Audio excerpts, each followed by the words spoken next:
Ashton United TV following a 2-0 defeat away at Alfreton. Jody, in many ways similar game to Tuesday night. We had plenty of chances, didn't take them, found ourselves on the end of a defeat. What was your take on the game? Yeah, a game we've utterly dominated for probably 65, 70 minutes, and we should really been 1 or 2 goals up. They've not been able to get a foothold in the game. We controlled it from first minute to, like I said, to probably 65th, 70th minute. Just massively disappointed when, again, like Tuesday, if you don't take your chances when you're on top and you're dominating games, you're always leaving yourselves open. And probably when you're playing in a back four, in our team at the minute, you're probably thinking if you concede, you're not going to get anything out of it. And that's the way it looked today. To be fair, when we've 2 poor goals we've conceded. When we've conceded the first one, we're never going to get back into this, and that's how it felt for the remainder of the game. All they've done is turn us, and they've not played any football from the first minute to the 90th minute, but they've just put it in areas and said to them at half time they'll just boom it, they'll go even longer, and you've got to stay strong, you've got to win second balls. And up to 65, 70 minutes we've done that, and we stopped competing, our concentration level slipped, we stopped picking up them second balls, and that allowed them a foothold in the game, playing in our half, in that final third. I don't think they've got a player that could do 10 kick-ups, but they've beaten us 2-0 just by launching it as far as they can and trying to get on the end of it. And we've got to be better than that. That can't beat you. You've got to defend better than we've done. Liam Goulding's not defending very well 1v1. I think George can come off his line. So I don't think Ashley needs to win the header that's led to the free kick. I think George can talk to him and he can let that go. He can duck out of it and he can run straight through the keeper. So he's got, after Tuesday and after today, obviously we've given him loads of praise after the start he's had. But there's 1 or 2 areas that he needs to work on the last 2 games, and I think he could have done a little bit better with the lead up to the first goal, and certainly getting off his line a bit quicker. I'm not missing out Liam Goulding because I think he can defend better 1v1. He needs to stand the lad up. He's beaten far too easily.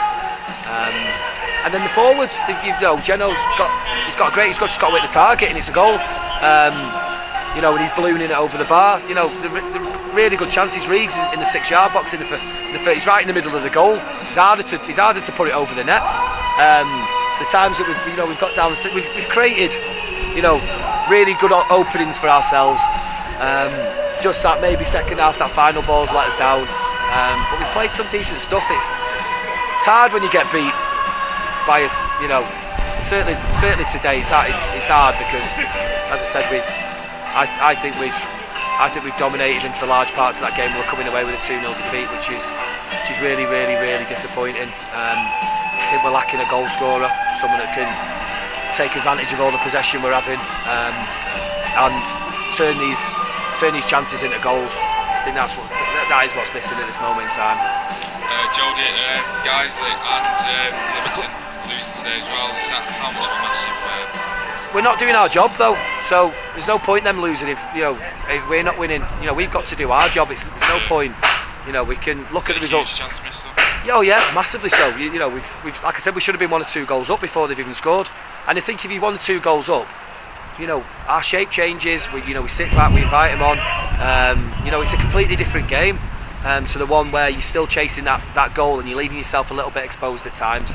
And it's an awful score 0-0 when you're on top, because you always think that, like Kidderminster, they score a speculative shot from 40 yards, and today we've conceded a free kick, direct free kick, and like I said, I just think the reaction after it was poor. But we've got to do our job. There's no point looking at the scores. It's even more disappointing to see that they've lost. It's even more of a kick in the teeth, especially when Kidderminster's a game we dominated and should have won, and today's a game that for large parts, I'm not saying we've dominated for 90 minutes because they've came back into it in the last 20 minutes, not by doing anything special, but just by smashing it and trying to pick up seconds. But again, I think that game should be over before they score. Jody, moving on to the weekend, Bradford Park Avenue at home. The away fixture, we raced into a 2-goal lead and then conceded 3 late goals. Are you confident, given that we know that we can score against Bradford, that we can get a result there? We're a different team now, different personnel probably to when we went to Bradford. Obviously, and again, obviously 2-0 up with going into injury time when we get beat 3-2. So we've bad memories of playing Bradford really, but for large spells played very well against them. We need to be a goal threat. I think we're creating opportunities, but we're not finishing them, and that's the thing that we need really now to move on and start picking up the points that we need. We're running out of games. We've only 9 games to go, but we've still got 27 points to play for. So we need to focus on that, and we probably need to win 5 of those really, minimum to stand the chance of staying up. So it's going to be a tough ask. It really is. Losing here today is bitterly disappointing, especially as I've mentioned previously. We've dominated the game, and it's a kick in the teeth really. But just said to the lads there, you've got to pick themselves up. We have got 27 points to play for. The results, that's not the results. The performances have been encouraging over time. I just wish I had longer to work with this group of players now, but because we're running out of time, and I think, as I said, like I said, we played some really nice stuff today. We played some really, really nice stuff and opened them up, and it's just a pity really that I couldn't get this group of players together earlier, because I think if we'd have had this group of players from the start of the season, I think we'd have amassed more points than we've got. But as I said, we are running out of games. Maybe add a goal scorer, someone who can finish the chances we're creating. But yeah, other than that, we just got to keep going. Alright, Jody, thank you very much for speaking to us, and I'll see you at home to Bradford on Saturday. Cheers.